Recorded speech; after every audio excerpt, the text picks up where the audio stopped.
Welcome to Impactology Live. My name is George Liberopoulos, and together with Rita Chincotta, we welcome you. A community that enables everyone to connect with individuals that are making an impact in the work that they do and in the community, and individuals that want to be inspired. And it's with great pleasure that we welcome Peter Shankman. The New York Times has called Peter a rock star who knows everything about social media and then some. He's a 5 times best-selling author and has written the best-selling book, Faster Than Normal. And Peter also hosts the award-winning podcast of the same name, where he discusses the benefits of ADD and ADHD. Peter is a worldwide influencer on the radical new ways of thinking about customer experience, social media, PR, marketing, advertising, and ADHD. Since Rita introduced me to the world of Peter Shankman, his content has remained on my priority list for a number of months now and will continue for the foreseeable future. So with Peter's keynote today, catering to the ADHD economy, we welcome all marketers, entrepreneurs, disruptors, and content creators. Lean in, keep focused. This one's for you. Peter, welcome. Thank you. It's great to be here. I appreciate the time. It's funny. Strangely enough, this is my second keynote in Australia in as many days. I did something for the U.S. State Department in Canberra yesterday. So it's great to be here. I wish I was there, but here is, I guess, in today's world, as good as there. So yeah, it's a weird environment we're in right now. I'm happy to share a little bit about what we're going through and how we're sort of handling it and how that affects people who are neurodiverse, ADD, ADHD, autism spectrum, all that stuff. It's all right with you. I'll just start talking. So, my career has taken many interesting turns. I wasn't supposed to be doing any of this. I was in graduate school studying photography back in the 90s, early 90s. I lost my financial aid. The government sent me a letter and said, your parents make too much money, we're taking away your financial aid. And I sent the government a letter that said they do make too much money, however they keep it. The government didn't find that funny.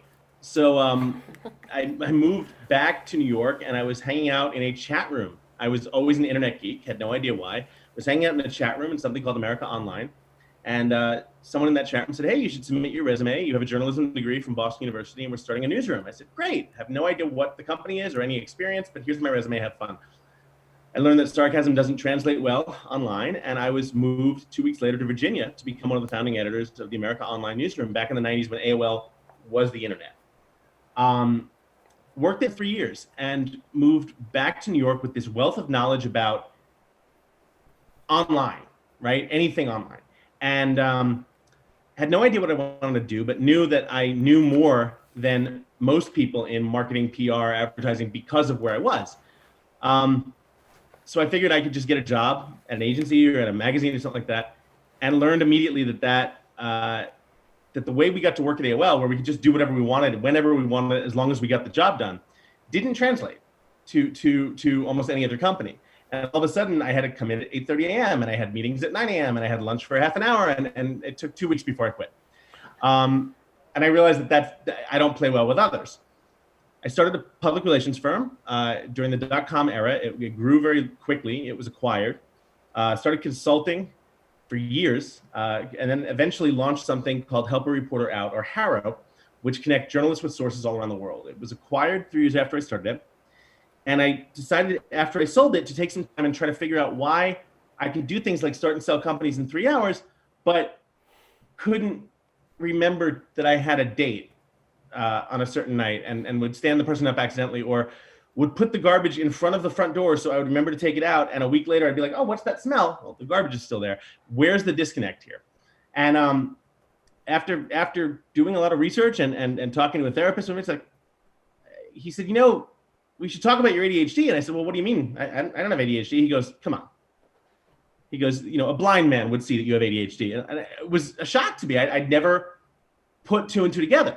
And he gave me a book to read about it and a quiz, which I just, every answer was, you have ADHD. And I was like, wow, this explains a lot. It explains why I can do all these amazing things, but can't do, the most basic sometimes. Or why I've had so many friends or girlfriends or whatever say, hey, you're there when it matters, but the there isn't there, right?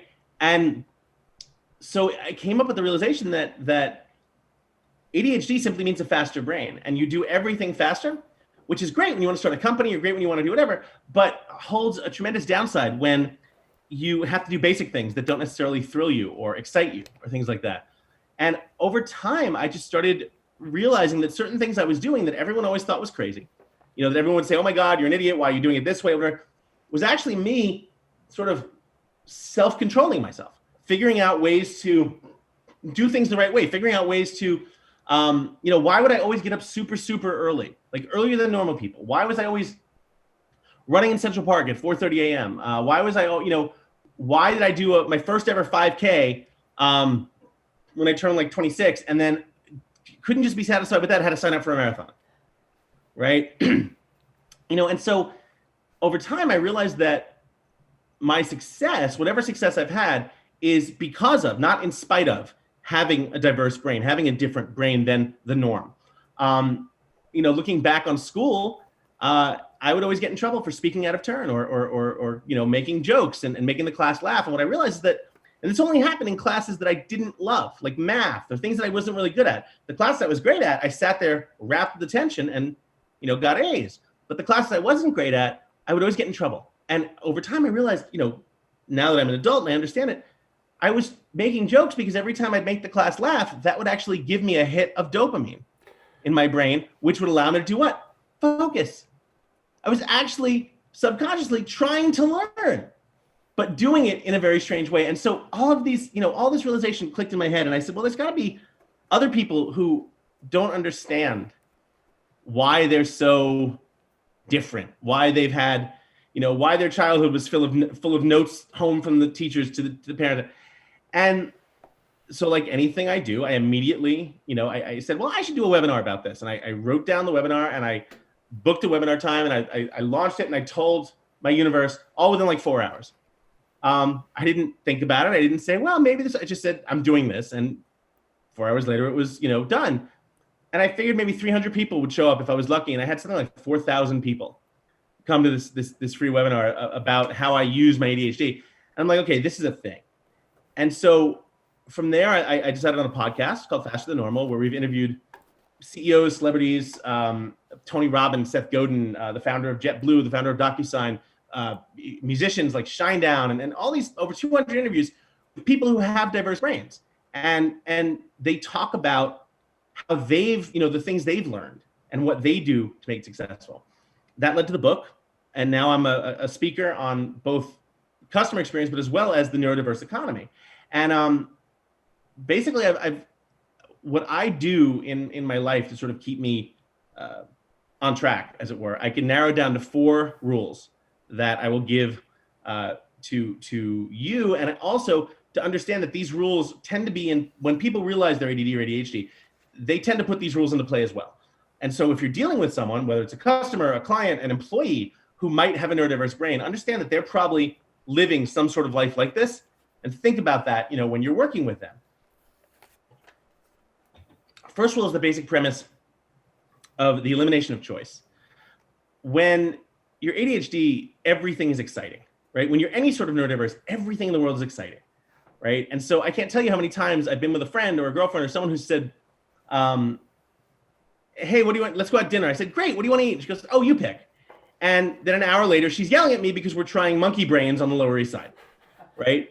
The premise of elimination of choice is very simple. When our brains move so fast that when we have 50 different decisions, we can't look at one, we're constantly scanning, and we get overloaded.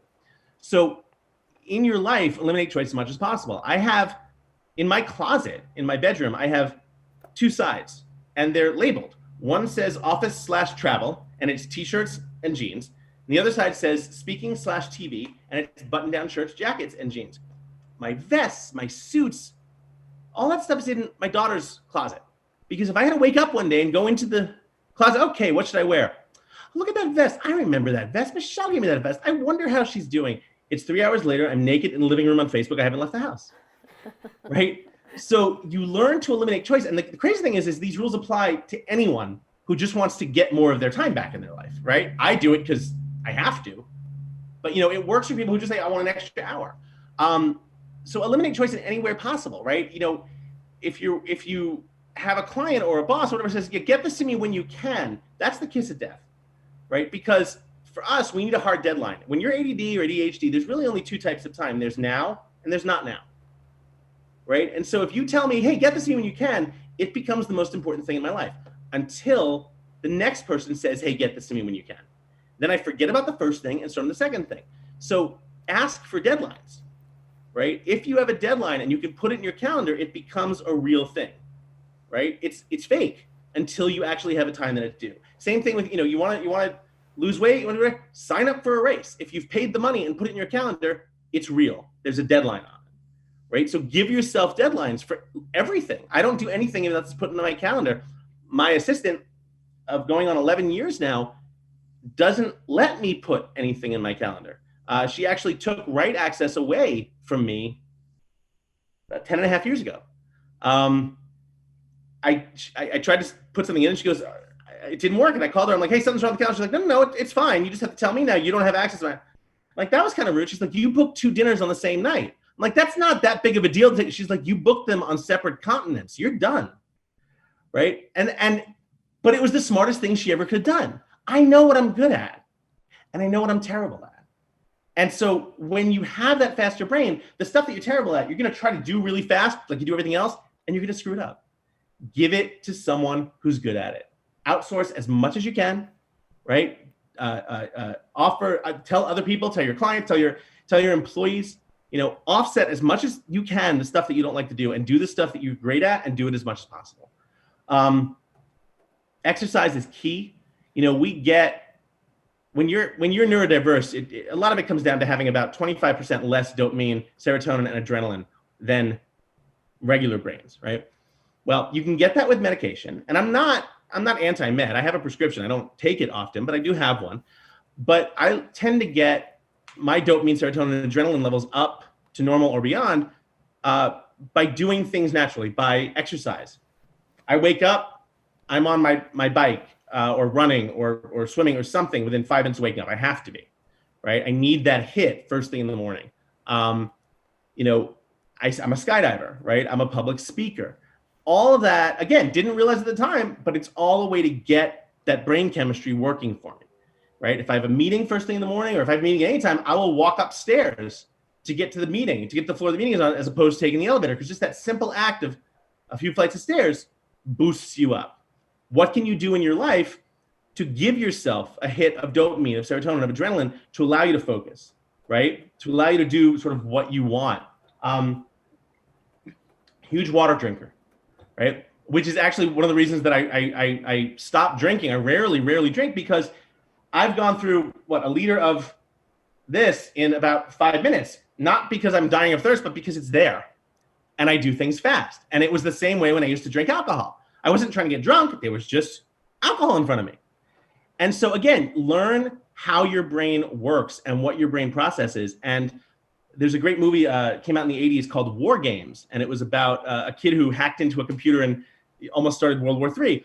And the computer learns that no one wins at nuclear war. And the last line of the movie was the computer saying, the only winning move is not to play, right? So give yourself permission to play with the things that you enjoy, but to avoid the things that you know can take you down a road that you don't want to go. My keynote speech contract is very simple. Pay me and I'll speak, right? And pay my travel, except in Las Vegas. In Las Vegas, it says, if you want me to do a morning keynote, like a 9 a.m. keynote, you have to fly me in the night before into LA. And then I'll take a 5 a.m. flight or a 6 a.m. flight from LA to Vegas for 45 minutes and give my speech. Because I know myself, and if I have a night unsupervised in Vegas, I'm probably not going to blow my kid's college fund, but let's not put Peter in that position where he could, right? And so again, it comes down to, it's all about that concept of knowing yourself and knowing what your brain is capable of and what it's not capable of, what you can do and what you can't. And then finally, you got to take care of yourself.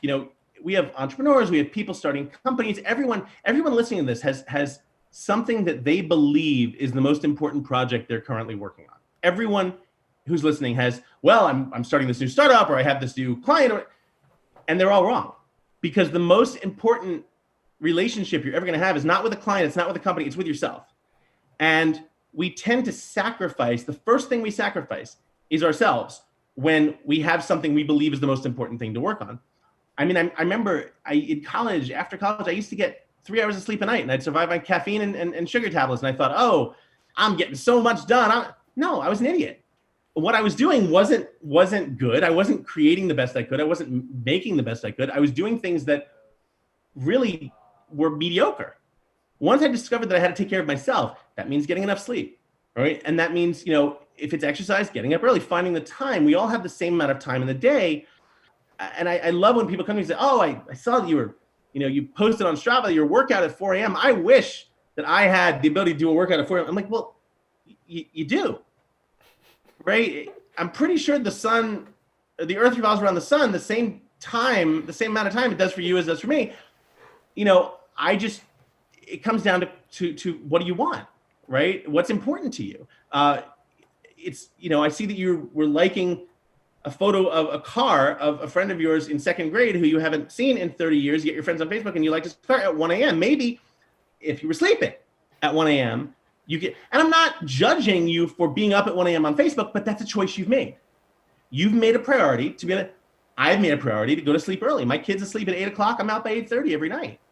And the beauty of that is that, in the 7, 8, 9 years that I've been living this lifestyle, I've missed nothing, right? I've never felt bad for not going to a networking event, because here's the secret: the people at the networking events or the night parties and things like that, all they can do for you professionally or personally is introduce you to a person who knows a person who knows a person who can get you to the person. The people outside the gym at 5:30 in the morning waiting for it to open, those are the people that can fund you, right? They're out there with that same mentality that I am. And the funny thing about all this is that none of it's rocket science. And I'm not sitting here saying I'm redefining pie for you. I'm not doing anything like that. All these hacks, whatever you want to call them, that I've put into my life for business, for work, for personal relationships are basic. They're things that anyone can do, but you have to stop first and think, hey, maybe I should do something this way. When I decided to start taking care of myself, when I decided that, I wanted to make certain things a priority and certain things, everything started to fall into place. And it's not always easy, and I don't always do it perfectly. There are nights when my daughter wants pizza and I'll order a pizza knowing full well that she's going to have 2 slices and I'm going to have 6, right? Because I've never had anything in my life apparently there's a thing called leftover pizza. I've never had that. That's not a real thing for me, right? And I know that. And sometimes it's okay to not be perfect, right? But the goal is to wake up the next morning and say, okay, I did that. Let's get back onto it, because it is very easy to make one day turn into 2, 2 day turn into 10, 10 days turn into 50. All of a sudden I've gained 20 pounds and I'm miserable and I hate everyone, right? And that when you're an entrepreneur, when you have a faster brain, when you're trying to do things different than the norm, because we're going at the speeds that we're going, it's very easy to fly off the rails. And so those things that I do, those waking up early, the elimination of choice, they're sort of like guardrails, right? And they even if I have a small, skid and I hit the guardrail pushes me back in the middle of the road. I'm not going to go flying off the cliff.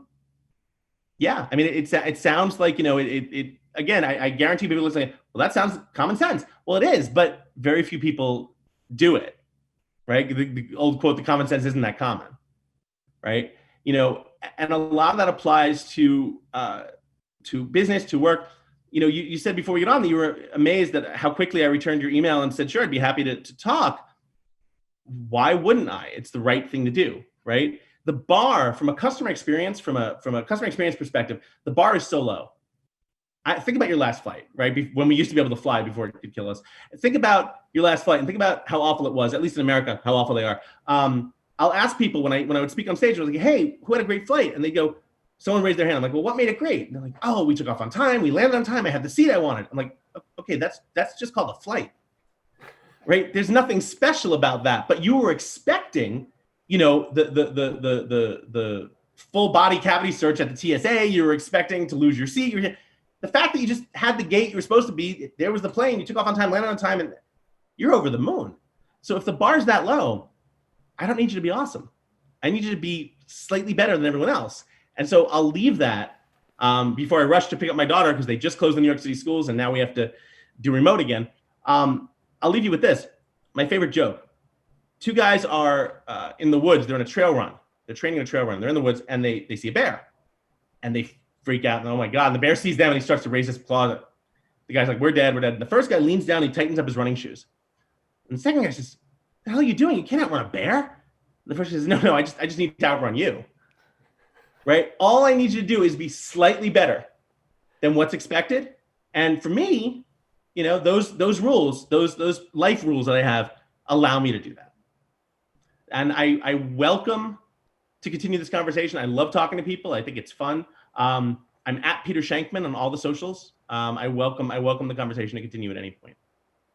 Peter, thank you so much. What you do is you make it acceptable, I guess, around difference, cognitive diversity, but also I get that message of self-love. And as long as we understand who we are, we have those guardrails that you talk about, then it's all good. We just stick to those guardrails and keep going. I want to say thank you for the time that you've given us today. I understand the whole world of remote schooling, so go pick up your... I'm so sorry, yes. And have yourself a good day. But thank you so much, Peter. Really, really appreciate your impact on Impactology Live. Thank you, guys. A pleasure to be here. See ya. See you later. Take care. And that was the wonderful Peter Shankman. And you can find Peter Shankman at petershankman.com.